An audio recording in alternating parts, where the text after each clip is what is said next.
Përshëndetje nga Pasion Kushine. Sot kemi një recetë që është si çifti perfekt. Njëra pjesë është e ëmbël, tjetra me kakao, por të dyja së bashku bëjnë namin. Me vetëm një vezë pak gjalp do të bëjmë biskota që do duken si të shtrenjta, por në të vërtetë janë më të lira se një kafe. Hajde të shohim si bëhen pasi furra po pret. Në një tas kam shtuar 120 gram gjalp të shkrirë, shtojmë 180 gram sheqer ose një gotë 200 ml me sheqer, një vezë, vazhdojmë t'i përzijmë.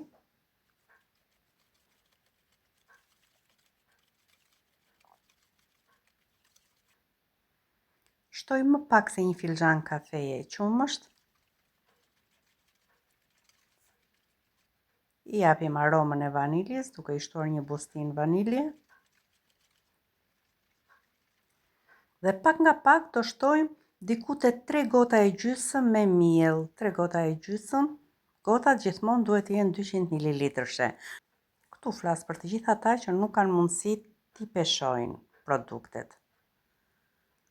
Largojmë këtë përzierësin e vezëve dhe do vazhdojmë ta përzijmë brumin me dorë. Do formohet një brum i butë, jo i ngjitshëm, që biskotat të dalin të buta.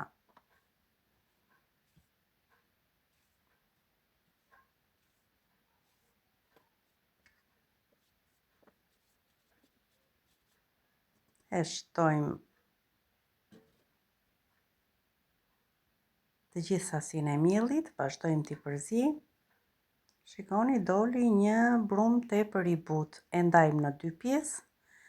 Njërën pjesë do t'a lëmë kështu të bardhë si e kemi dhe pjesën tjetër do t'a bëjmë me kakao. E hapim mirë, shtojmë 2 lugë të çajit të mbushura plot me kakao. Vazhdojmë t'a përzijmë derisa ta shikoni që kakao është hapur gjithandej. E hapim në trajtën e një cilindri dhe e ndajmë në 6 pjesë. Formojmë 6 topsa të vegjël, pastrojmë vendin, mos të marrin ngjyrën e kakaos pjesa tjetër e brumit. Do veprojmë në të njëjtën mënyrë duke ndarë sërish në 6 pjesë edhe brumin me ngjyrë të bardhë ose të verdhë. Formojmë topsa të vegjël dhe në total janë 12 topsa. Me këto ne do formojmë biskota, 2 ngjyrshe dhe të bukura. Sërish do t'i hapim të gjithë topsat në formën e një cilindri, i shtypim me dorë, duke vendosur një tops të bardhë dhe një me ngjyrën e kakaos.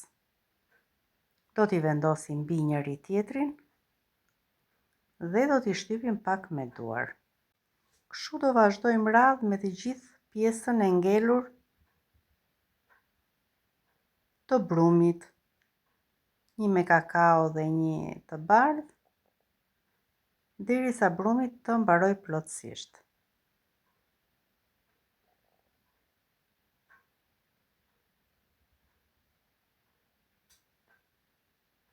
Pjesa e brumit sa vjen edhe bëhet më e plot, më e trash.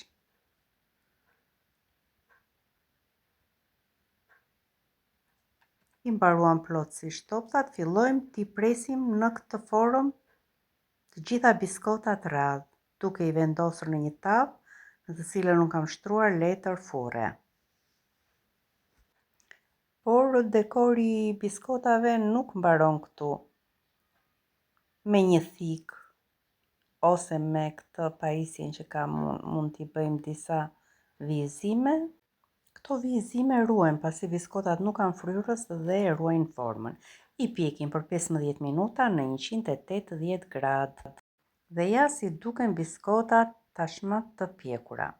Nëse i provoni këto biskota dhe ju dalin të bukura dhe të shijshme si biskotat që shikoni në video, atëherë mos harro të shtypësh subscribe, se në Pasion Kushine keni gjithmonë receta që duken si përdasëm, por bëhen me shtë keni në shtëpi. Ju falenderoj që më ndiqni.